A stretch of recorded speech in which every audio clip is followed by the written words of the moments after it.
And now, it's time for the Well-Read Llama with your host, author Erin Mifflin. Hello, listeners. I hope you're staying dry and finding reading time as spring rolls along. Do you enjoy laughing while you read? Today we're going to talk to an award-winning writer of romantic comedies. Becca Kinzer is a wife, mother, nurse, and author who specializes in making people laugh. You only need to look at her social media or newsletters to know how funny she is. If you've never read her books, I hope you'll enjoy our conversation and go check them out. And if you have read her books, I hope you enjoy getting to know her better today.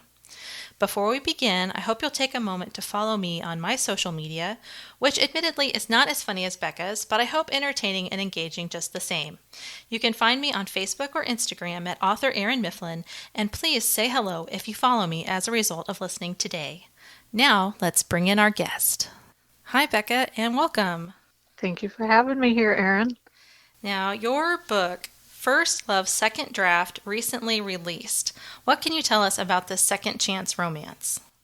Sure. It's about a rom-com writer who hasn't really been able to write anything romantic or comedic since her marriage fell apart. So she's pretty much down to the final straw with her publishing house, trying to get this last deadline, and it's struggling with writer's block. Plus, she takes a little tumble, has an injury, and guess she needs help. So guess who shows up to help her out so she can try to get this story done? The ex-husband. So he's stepped back. He's a baseball pitcher whose career kind of ended on the same note his marriage did. Very disappointing. So he realizes that dream in baseball is shot, but he also sees it as his chance to hopefully win back the real love of his life. Aw. Now, did you have fun writing a story about a romance writer, since that's what you do yourself?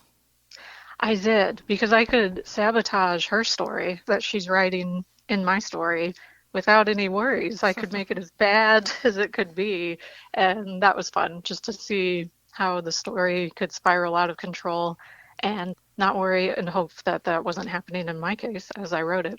Yes. Now, are you a baseball fan?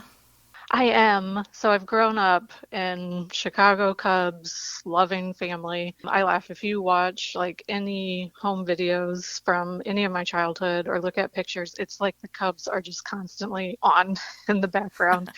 But I kind of regret, I lament to my husband of the WGN days when the Cubs were always on WGN because I knew where to find them.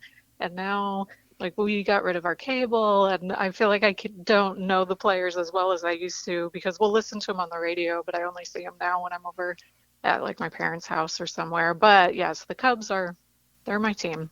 Yeah, and it's just not the same on the radio. I love listening to sports over the radio, but it's definitely not the same as watching it on TV. It's not. I mean, Pat Hughes, I've heard his voice for, I feel like, my entire life as well. But I don't know the players as well. I'm like, I need to see what they look like. I need to know, what's going on here. So yeah, it's not the same. So in light of being a baseball fan, did you have to do much research in creating your baseball player hero, or did you already have a pretty good idea of what you wanted to do with him? I started with a pretty good idea, but there's things about that lifestyle that I feel like I might, imagine what it's like. But I think there was on Netflix, Nolan Ryan documentary, so I watched that. And then I read a couple memoirs by baseball players. The most helpful, interesting book, and now I can't even remember the title, but it was all about the minor league. And that was eye-opening because I think we mostly just think when we think of baseball, we think about the big stars or you've made it into the majors. And sometimes we neglect there's that whole minor league, these guys showing up, fighting, striving every day to try to get their big break. And that lifestyle just seems very challenging. So I enjoyed being able to incorporate that kind of into the story of why their marriage saw some extra strains. It wasn't just like, oh, he's a millionaire now and a big shot. It's like, no, they were struggling. He wanted to quit. And so that book was probably the most helpful in the research. So your debut, Dear Henry, Love Edith, won a Carol Award. And what has it been like seeing your first book be celebrated in such a way? That'll be one of the most special awards, I imagine. I'll receive, because that Dear Henry Love Edith, it won back when it was for the unpublished side of that contest. So seeing it go from the unpublished, before I had an agent, before I really knew anything about publishing, I mean, I was just kind of still at the very, very beginning. See it go 5 years later to having gotten published and now winning an award for a debut novel was just it was very special. And I embraced it as much as I could, because in my mind, I'm like, rom-coms, they're just not really award magnets in general. So it was kind of like, this may be the only one I ever get. So it was very special, and I'm very grateful for it.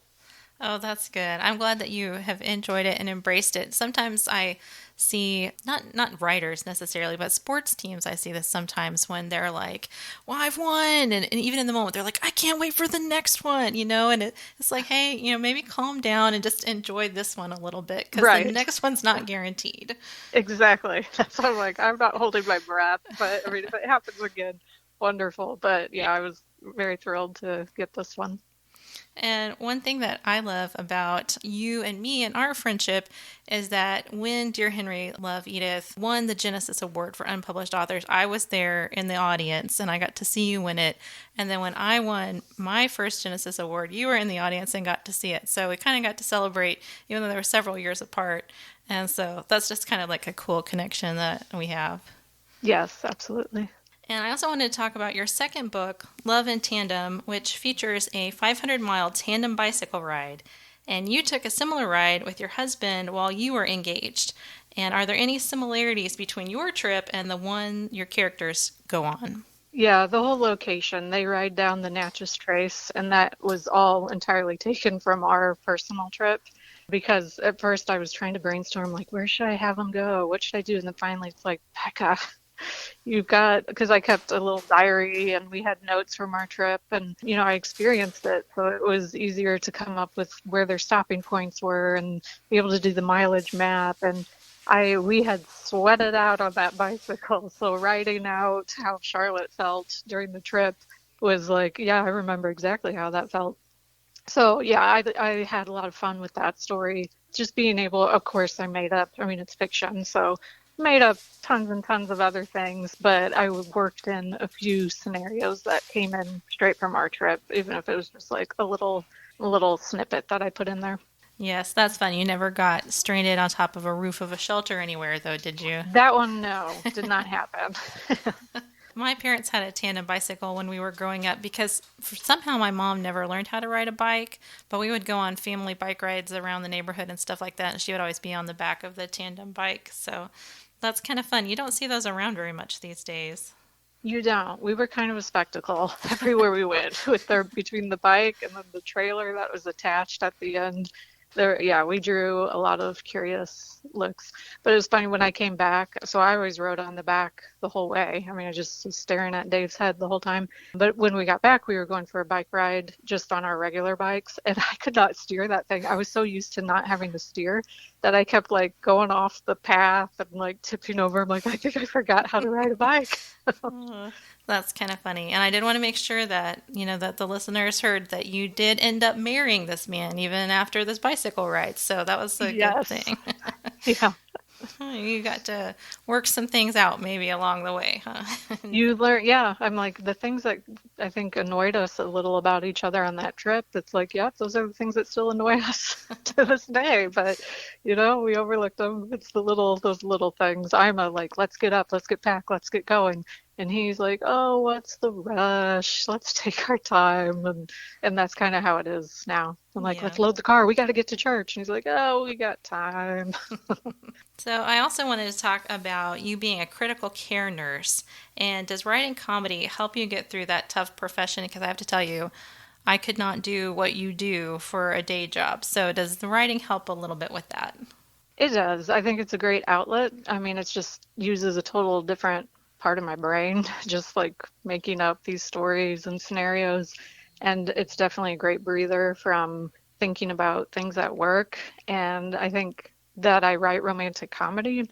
I read somewhere in an article, because I've been at the bedside now for over 20 years, and I've seen so many nurses come and go. It's like there's huge turnover, right? And several have asked me through the years, how are you still here? Like, why, how could you keep doing this? And I kind of did a little dive of just different articles of nurses who have stayed at the bedside. And one key thing they said was a sense of humor. It plays a big role in how some nurses are able to stay. And I was like, well, I guess that makes sense why I'm writing romantic comedy. It's helping me continue my job as a nurse. Yes. And what inspired you to become an author? I think it's just, I don't know, it was just there. My dad is a storyteller, and I think he kind of had an itch to write. And my brother, he's really into storytelling in a different capacity, but I think it's just a little bit of how I grew up. And then that was just always my favorite creative outlet. Couldn't draw music, I tried, but it was writing stories. And I didn't realize it at the time, but looking back, it's like, oh yeah, I've filled up journals. I have binders of little silly poems or stories and things. So I think it's just part of the DNA that was there. Yeah, I feel that same way too. I think you'll probably get a kick out of this. I have all my journals from when I started writing from when I was like 12. And so now it's like 100 notebooks. I mean, it's a ton. And when we moved last year, I put them all in this great big tub. And I mean, that much paper is heavy. And as I'm carrying it out of the house into the van to move it, I'm thinking of the line from Christmas Carol. And it's like, I'm wearing the chains I forged in life. Yes. These are all of my words and all of my experiences, but thankfully they don't weigh me down, actually, like Jacob Marley with his chains. But it was like, this is the weight of my life that I'm carrying Right here. here in this box. Yeah. Yes. So your first attempt at writing fiction was, if I'm remembering correctly, romantic suspense. And what made you switch to rom-com? It was the experience with Henry and Edith. So early on, yeah, I thought, oh, I think I'll do romantic suspense. And I kept trying to write romantic suspense. And the feedback I was getting when I entered it into contests was, this sounds more like a rom-com. And I was like, what? No, no, it's suspenseful. But I wrote just kind of for fun. I wrote the Henry and Edith story. And then I was like, okay, now I'm going to get back to suspense. But when I entered it into the contest, that was the clear winner and the one that grabbed everybody's attention. And it kind of just finally dawned on me, oh, I think my voice and writing style is rom-com.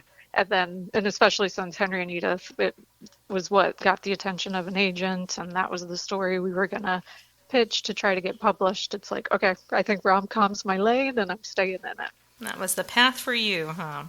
Yeah.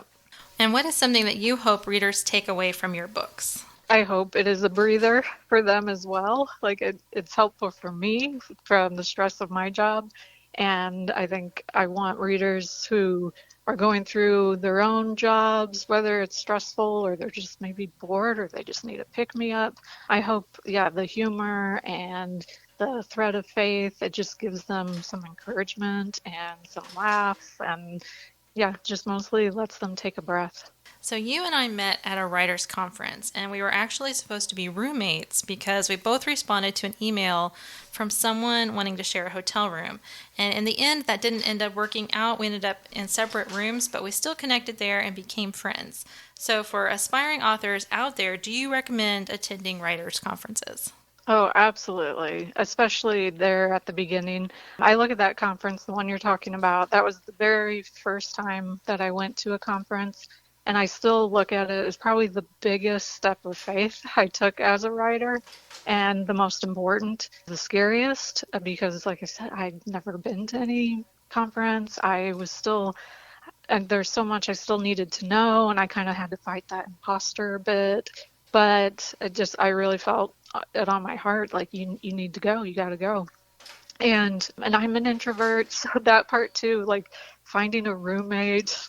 I didn't know you, I didn't know these other, I was just responding to a name and an email of someone who said they're looking for a roommate. So all of that was way out of my comfort zone, but I think it reaped such huge blessings by how it worked out and the connections I made with you and others. And every time I'm able to go back, it's just building those friendships and making more connections. So, yes, I think conferences are, I would say, one of the most important steps you can take when you're an aspiring writer. Yes, I would agree with that. And I did want to take a moment also. I've talked about this with some other authors on the show that we have the American Christian Fiction Writers Conference that's coming up, and it's going to be in Springfield, Missouri, which is very close to me, and I'm very excited about this. So it's coming up in September, and if there's any of you who are listening who are interested in getting into writing, or you're in the early stages and you want to know what to do next, I would encourage you to go to acfw.com to find out about the conference. Like I said, it's in Springfield, Missouri, and it's in September. So if you can be there, that would be great. And you can meet me, and I think, Becca, you're planning on attending. Is that I'm right? planning. Yeah, I'm hoping to be there. Yes. So you can meet both of us if you come along. So that would be great. So I also wanted to ask you, Becca, how do you balance being a wife, mother, nurse, and author? I said best parent hack is live close to the grandparents. So my mom is a huge help. Sometimes it is tough to balance. I think the being a nurse, those days I work 12-hour shifts. So it's kind of like those, I have easier time having boundaries on those days because everybody just knows mom's gone. She's at the hospital. But it's the days I'm at home trying to work in mom life and writing life and, keeping the house going and things. It is challenging. But my husband, I mean, he's a big help. And like I said, my kids, I've also learned it changes. I mean, when I first started, my kids were little, like 2 and 4 years old. And now they're older. So there's things that they don't need me for, but yet other things that now are popping up with their school schedules. So it's just, I've had to learn where my limitations are, where my commitments have to end. As far as writing, like I can't crank out 4 books a year, as some authors can. I can do my one, and that's a good pace right now. Maybe someday that'll change, but yeah, just I have to be available for family as much as I am for anything else. And of course, we have to talk about your dog, Bonnie, who is just a social media darling. Everybody always loves seeing her pictures pop up. And so, how much does she mean to you and your family? Well, I can say she means more to me than the rest of my family. I adore little Bonnie. So I think one of those things I pictured as a kid growing up was like someday I'm gonna have a dog of my own. And then with work as I got older, working nursing schedule, those hours is like I don't think I can actually take care of a dog.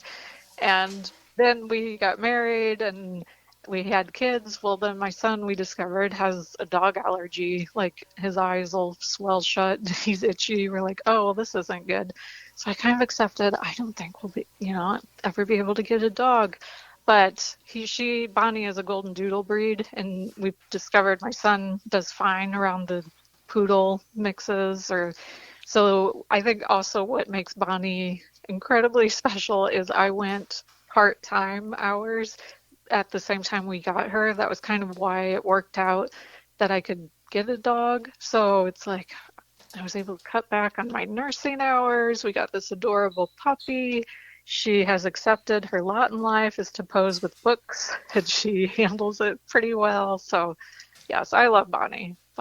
She's adorable. I tell her every day how adorable she is. So, you're a huge Jimmy Stewart fan, which is something else that we have in common. What are your 3 favorite Jimmy Stewart movies? The movie that made me fall in love with Jimmy Stewart is this cute, I would call it a rom-com, cute little rom-com called You Gotta Stay Happy. I saw it back when I was in like junior high, and I had just seen It's a Wonderful Life for the first time. And then I just happened to get up, and my favorite channel was at that time the AMC when they actually showed like the old classics. And this one was coming on, and I was like, wait, James Stewart, wasn't he the one in It's a Wonderful Life? So I watched this movie, and by the end of it, I was just like, I love this man. Is he still around? I want to marry him. So that movie, anytime it was on, I think Joan Fontaine is the actress in it, but it's just a simple, cute little story. And then I love Mr. Hobbs Takes a Vacation. This is like his little bit older, but I actually named in Dear Henry Love Edith, Henry's last name is Hobbs because of this movie, because of Henry or Mr. Hobbs. And it's a family kind of comedy. And then the third one, honestly, is up for grabs. I feel like, ugh, to pick third, I don't know. That one's a tough one because he did some westerns, and of course you got It's a Wonderful Life and Shop Around the Corner. So I don't know that I can pick a third one, but it might fluctuate. Yes, and he did some with Alfred Hitchcock too. Right, yeah. He has a lot to choose from. Yes. And is there a scripture that has been meaningful to you recently? I think with the release of First Love, Second Draft, there was a verse that kind of stood out to me that I felt like went well with this story. So I've been including it if I've been signing books or things. Romans 15:13, because it mentions, I think, I always talk about hope, like, oh, I hope readers come away from stories with this feeling of hope, or they don't give up hope. But I think that verse is so key in saying that God is our source of hope. And so I've been clinging to that, and I thought it was a great reminder. And where can readers connect with you? If you're in Springfield, you can find me at Schnucks Grocery Store because I swear I'm there all the time. We're always out of something. But online, this might be easier. You can go to my website, beccakinzer.com, and sign up for my newsletter.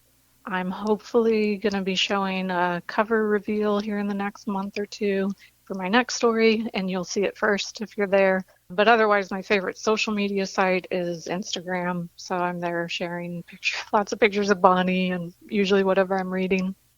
Well, that's exciting. Can you give us a hint about your next book?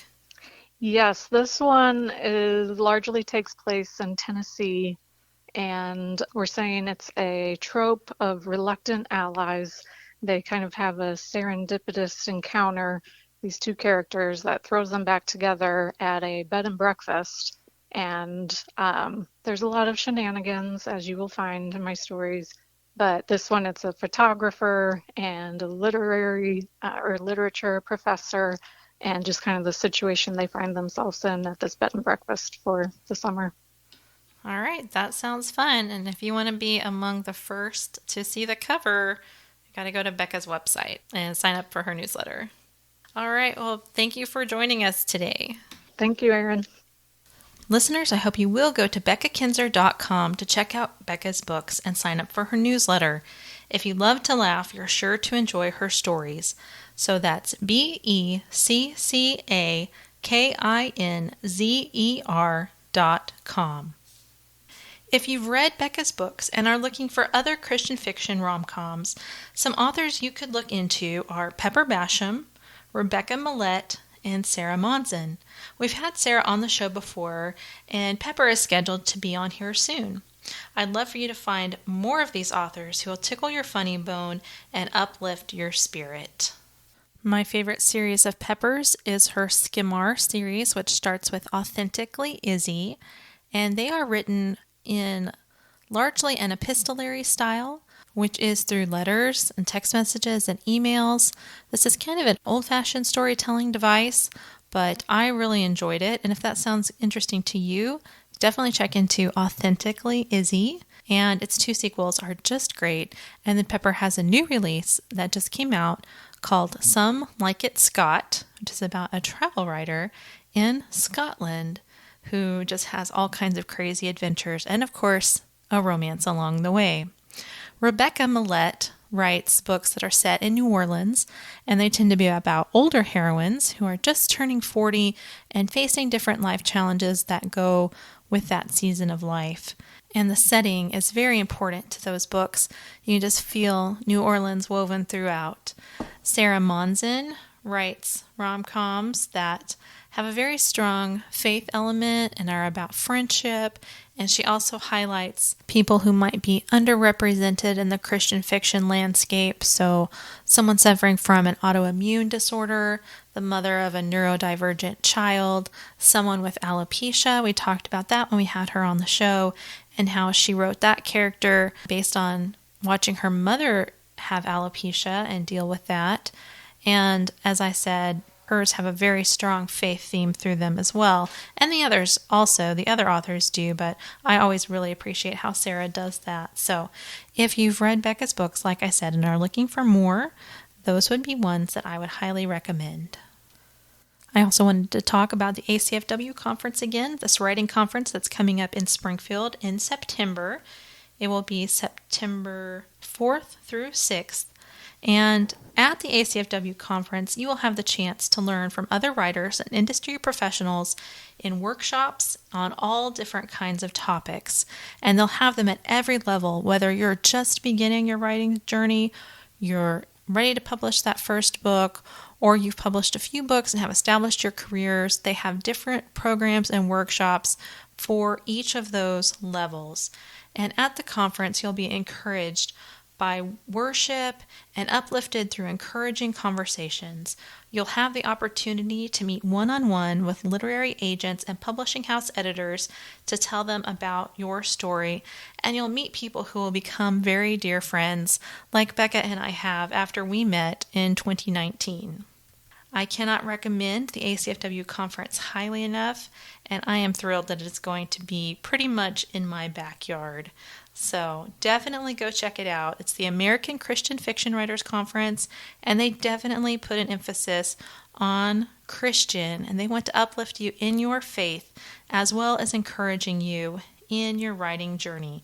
So it's acfw.com to find out more. You can also feel free to message me if you have any questions, and I would be happy to help you in any way that I could. Becca and I also both mentioned that we have won some writing conferences that are associated with American Christian fiction writers, and you can find out more about that on their website too. They've both been a great learning tool for Becca and for me in helping us on our journeys, and it's also just really fun to have your work recognized. We were both blessed to win, and of course I cannot guarantee that you would win or that you would place as a finalist, but it is a great opportunity to get feedback. And you can also make friends that way too. I've made some dear friends through contests that I've met in this area. So I do not write humor like Becca, but I do write historical romance. And if that sounds like something you would enjoy, I would appreciate it if you would follow me on Facebook or Instagram at author Erin Mifflin, or visit my website at authorerinmifflin.com to sign up for my monthly newsletter. And when you follow me, you can also find out who my next guest will be here on the show, and I'd love to have you along for my journey. So if you've enjoyed getting to know Becca today and would like to hear from other authors, we do this every week, and we'd love to introduce you to all the wonderful authors that Christian fiction has to offer. Until next time, happy reading! Join us next week for another episode of The Well-Read Llama with your host, author Erin Mifflin. If you'd like to find out more about author Erin Mifflin, visit her Facebook and Instagram accounts.